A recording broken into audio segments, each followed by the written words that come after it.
Hello everyone, আমি প্রিয়া। কেমন আছো তোমরা সবাই? আশা করি সবাই ভালো আছো, আর আমিও ভালো আছি। আজকের দিনটা আমি শুরু করলাম খুব সুন্দর একটা সকালে স্নিগ্ধ হাওয়া দিয়ে। এত ভালো লাগছে হাওয়াটা, ভাবলাম বেশ কিছুক্ষণ দাঁড়াই একটু। তারপরে ভাবলাম যে না, সারাদিন তো অনেক আজকে কাজ পড়ে আছে, এতক্ষণ এখানে সময় দিলে হবে না। তো তড়িঘড়ি করে আমি রান্নাঘরে চলে এলাম। ফ্রিজটা খুলে দেখলাম যে বটবটি আছে অনেকগুলো। তো ভাবলাম বটবটি আলু ভাজা আর রুটি করে ফেলি। সকালে এই দিয়ে আজকে জলখাবারটা সেরে ফেলি। তারপরে সারাদিন দেখছি কী করা যায়। সারাদিন অনেক কাজও আছে, কেননা বাড়ি পরিষ্কার করব একটু ভালো করে, আর বাথরুমটাও আজকে ক্লিন করতে হবে। বিকেলবেলা একটু মা আসবে, বোন আর ওর বর, তিনজন মিলে আজকে একটু বেড়াতে আসবে। মা আজকে থাকবে, ওরা দুজনে চলে যাবে।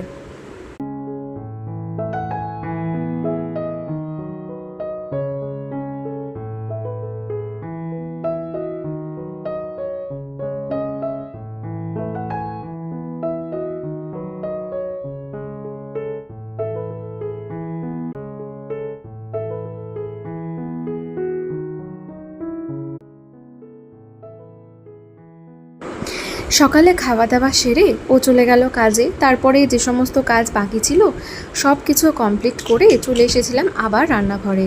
আজকে বেশি কিছু দুপুরবেলা রান্না রাখিনি, ওই ডাল সিদ্ধ, আলু সিদ্ধ, ভাত, ডিম সিদ্ধ এটাই করেছি। দুপুরবেলা আমরা দুজনে এটাই খেয়ে নেব।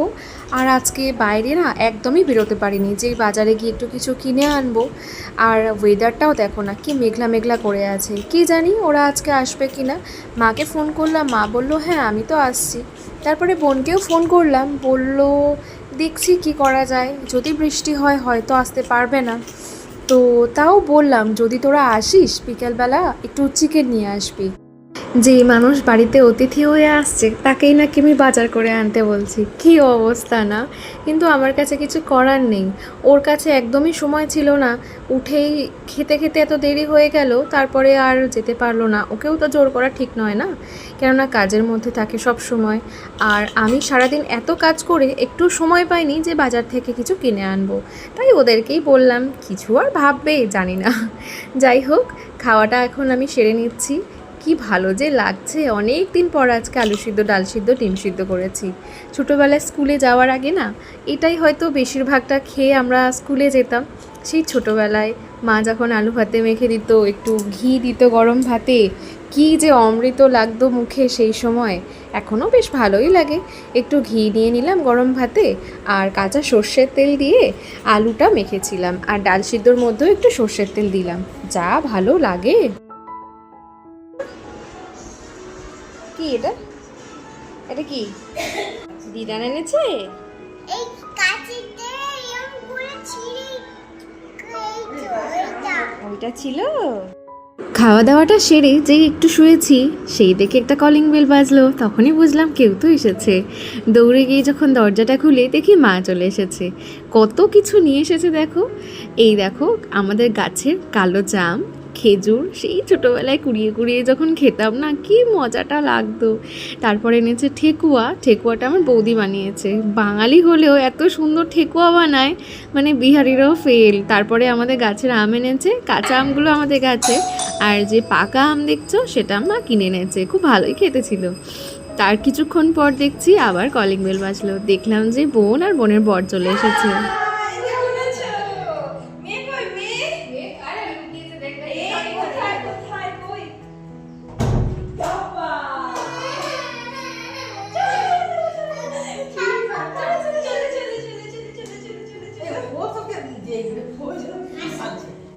এখানে মায়ের জিনিস গুছিয়ে রাখতে রাখতেই দেখছি বোনও কত কিছু নিয়ে চলে এসেছে। মিষ্টি নিয়ে এসেছে, তারপরে ওর বাড়িতে না একটু খাবার বেঁচে গেছিলো, সেটাও নিয়ে চলে এসেছে। ওই যে কালো জাম মিষ্টিগুলো দেখছো, কি ভালো খেতে ছিল। তো তারপরে মা একটু আম কেটে দিল, ওই আমার বোনের বরকে একটু খেতে দিচ্ছি, আর ও একটু খাবে। দুজন মিলে বসে বসে একটু খাক। এটা কি? এটা কি মানে? এটা কি দেখো? দেখো তো, তুই বার করে বার করে কি দেখো, বার করো। মাসি কি এনেছে? ওয়াও, ডল হয়েছে ডল। এই নাও, পছন্দ হয়েছে? সুন্দর। এটা ওর গান বাজে, দাঁড়া পিছন দিকে এই যে এটা আছে, একটা বার করে দি। বার করলে এরকম গান চলবে। Let it go. কই দেখি মা, দেখি কেমন হয়েছে। মাকে দেখো, মাকে দেখো। ওয়াও কি বিউটিফুল। মাসি এনেছে, থ্যাংক ইউ বলো। কি মিষ্টি একটা পুতুল নিয়ে এসেছে। পুতুলটা পেয়ে আমার মেয়ে কি খুশি। ওতে আবার দেখছি একটা গানও বাজছে। এত সুন্দর পুতুলটা নিয়ে মনে হচ্ছে আমিই খেলা করি। সেদিনকে যে আইসক্রিম বসিয়েছিলাম আজকে বার করছি।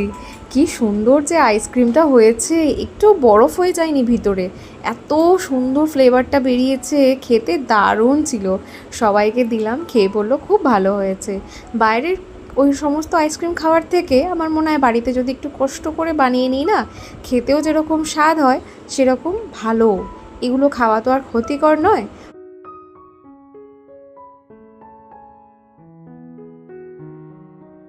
আইসক্রিমটা সবাই খেয়ে বললো বেশ ভালো হয়েছে, দোকানের থেকেও টেস্টি হয়েছে। আমার এই রেসিপিটা দেখে তোমরা কখনো বাড়িতে বানিয়ে দেখো, সত্যি সত্যি বলছি খুবই টেস্টি হয়েছে। আর এখানে আমি চিকেনটা বসিয়ে দিলাম, দিয়ে দিলাম গোটা গরম মশলা। তেলটা গরম হতে চিকেনটা না আমার বোনই ধুয়ে দিয়েছে। আর এখানে পেঁয়াজটা দিয়ে দিলাম, ভাজা হয়ে গেলে মশলাটা কষিয়ে নেব। আজকে কি হয়েছে জানো তো, মিক্সিটা যেই চালাতে গেছে আদা রসুন বাটবো বলে, সেই দেখছি চলছে না কোনো কারণে। কি হলো ব্যাপারটা বুঝলাম না, তাই জন্য গ্রেট করে দিয়ে দিলাম। আর গুঁড়ো মশলা যে সমস্ত থাকে সেগুলো দিলাম, আর দিলাম একটু চিকেন মশলা দিয়ে ভালো করে কষিয়ে নিয়ে একটু টমেটো দেব, তারপরে স্বাদ মতো নুন দিয়ে চিকেনটা দিয়ে ভালো করে নেড়ে চেড়ে ঢাকা দিয়ে রেখে দেব। তাহলে এটা অটোমেটিক হয়ে যাবে, এটাতে আর বেশি কিছু কষ্ট করার কিছু নেই। আর এতে আজকে জল সেরকমভাবে দেব না, আজকে একটু কষা কষাই রান্না করব। রান্নার পরে না চিকেনটা মনে হলো একটু কম হয়েছে। আমরা বাড়িতে যখন খাই দুটো লেগ পিস নিয়ে আসলে হয়ে যায়, কিন্তু আজকে 4 জন ছিলাম না, সেহেতু একটু কম হয়েছিল। তারপরে আমি আটাটা মেখে নিলাম, আর বোন বললো আজকে রুটিটা বেলে দিই। বললাম ভালোই হলো, 2 বোন মিলে আজকে কাজটা করে নিই, তাড়াতাড়ি হয়ে যাবে। আর মায়ের আজকে ছুটি, মা তো সেই আমরা যখন ছোট ছিলাম তখন থেকেই তো মা খাটছে না, একটু মাকে রেস্ট দিই। দেখো তো কি সুন্দর হয়েছে। মাঝে মাঝে একটু খুলে নাড়াচাড়া করে নিচ্ছি, না হলে নিচে যদি আবার লেগে যায়। খুব লো ফ্লেমে এটা বসিয়ে রাখলাম, তাহলে আর লেগে যাবে না। তারপর বোন এখানে রুটিটা বেলে দিল, পাশে যখন চিকেনটা হচ্ছে এদিকে আমি রুটিটা সেঁকে নিই, তাহলে তাড়াতাড়ি হয়ে যাবে। কেননা ওরাও তো বাড়ি ফিরবে, আর ওয়েদারটাও দেখছি যদি বৃষ্টি চলে আসে, সেই জন্য তাড়াতাড়ি ওরা বলছে যে বেরিয়ে যাবে। আমার মেয়ে তো ওদেরকে ছাড়তেই চাইছে না। আমার মেয়ে তো জন্মের পর থেকে মাসিটাকেই চেনে, কেননা ডেলিভারির কয়েক মাস আগে থেকেই আমার বোন, যখন কেউ দেখাশোনা করার ছিল না তখন আমার বোনই আমার কাছে এসেছিল। ওই আমার দেখাশোনা করতো। ও তো আমার থেকে অনেকটাই ছোট, তাও বলো তো দিদির যখন এরকম সমস্যা ও এসে কত কিছু করে দিয়েছিল। তাই আমার বোনটাকে পেলে ও আর ছাড়তে চায় না। মাসি তুমি যাবে না, মাসি তুমি যাবে না, নাহলে আমি তোমার সাথে যাব, সেই একই কথা লাগিয়ে রেখেছে।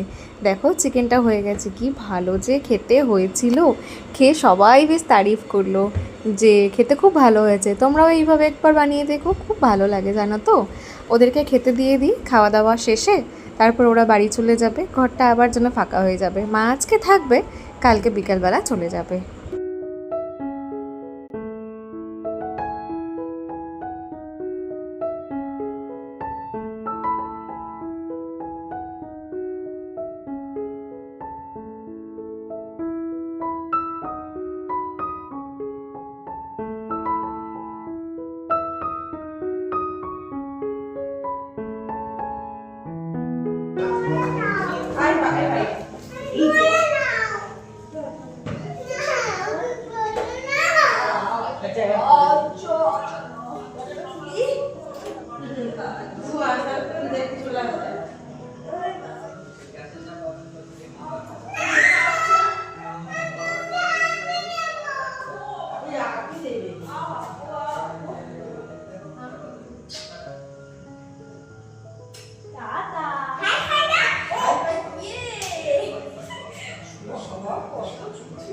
ভিডিওটা তাহলে আমি এখানেই শেষ করছি। আজ তাহলে আসি, আবার আসবো একটা নতুন দিনে। ততদিন তোমরা সবাই ভালো থেকো।